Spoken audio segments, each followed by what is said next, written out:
Continuando con el trabajo de la materia inquilinaria, vamos a analizar ahora una especie de adendum, una suerte de adendum a las clases ordinarias, el tema de las recientes medidas tomadas por el presidente de la República el pasado 23 de este mes de marzo del año 2020, en el cual el presidente de la República suspendió el efecto de algunas disposiciones tanto de la ley de arrendamiento comercial como la de vivienda en torno a la obligación del pago de los cánones de arrendamiento. Comencemos por decir que esa norma no es que exenta el pago, lo que hace es simplemente suspender por un periodo no determinado aún, y ahí estaría lo grave de la circunstancia, bajo qué condiciones se va a retomar el pago. Es decir, una vez que hayan pasado los 6 meses, que es el lapso que se da, los cuales vencerían en el mes de septiembre, contando abril, mayo, junio, julio, agosto, septiembre. En octubre volveríamos a la normalidad y entonces habría que pagar, y habría que pensar que si está suspendido es porque se reinicia el pago de aquellos 6 meses en los cuales hubo una especie de demora. Eso implica entonces que el presidente de la República, o el órgano que él faculte, no sabemos en este momento quién,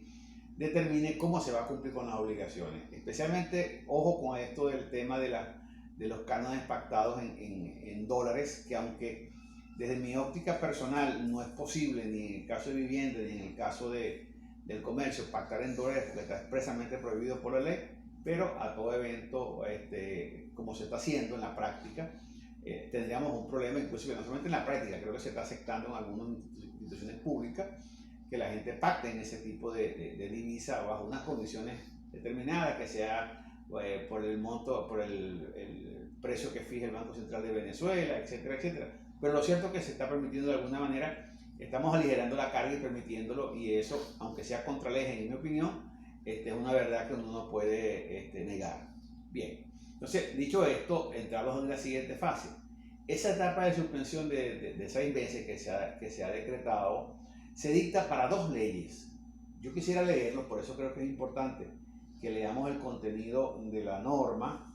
de suspensión, para que veamos en qué términos se hizo. Dice: el Ejecutivo Nacional, por órgano de los Ministerios del Poder Popular de Comercio Nacional, Hábitat y Vivienda, suspenderá de manera especial y excepcional el pago de los cánones de arrendamiento de inmuebles de uso comercial y utilizados para vivienda principal hasta por un lapso de 6 meses, contados a partir de la publicación de este decreto en la Gaceta Oficial de la República Bolivariana de Venezuela. Artículo 5. Queda expresamente suspendida la aplicación durante el periodo señalado en el artículo 4 de este decreto, la aplicación de la causal de desalojo establecida en el 40 del decreto con rango y ley de uso comercial. Esa es la primera causal, que es la mora en el pago o los cánones insolutos que dan motivo a que se pueda proponer entonces la demanda. Y el 6 dice: queda expresamente suspendida la aplicación durante el periodo señalado en el artículo 4 de este decreto, la aplicación de la causal de desalojo prevista en el artículo 91 del decreto. Esta es la ley de vivienda, igualito es el primer numeral, también es un numeral destinado a los casos de impago en los cánones de arrendamiento, cánones insolutos, solo que en la ley de vivienda se piden 4 meses como mínimo y en la de comercio se piden 2. Ok, establecido eso, veamos algunos aspectos interesantes del artículo 4. Dice en primer lugar uso comercial, y después dice que vivienda principal. Vamos a comenzar por lo último porque creo que es una cosa importante. En el foro, particularmente algunos colegas interesados en el tema, hemos sostenido algunas discusiones en torno a por qué se utiliza la terminología vivienda principal cuando ese es un concepto que corresponde fundamentalmente al ámbito fiscal. Si todos sabemos que en el ámbito fiscal la palabra vivienda principal tiene un sentido desde el punto de vista del pago impositivo, pero no es el caso de la ley de inquilinato. Yo he explicado a los colegas con los que he tenido un intercambio de opiniones en las redes sociales fundamentalmente, por las circunstancias que vivimos en este momento en el país de estar acuartelado, yo he explicado que esa expresión no se corresponde con el mismo concepto del ámbito fiscal y que en verdad corresponde a un ámbito propio de nosotros, según el cual se entiende por vivienda principal el lugar de la morada donde habita la persona fundamentalmente con su familia, es decir, su vivienda, entendiendo nosotros, cosa que reitero cada vez que puedo con ustedes,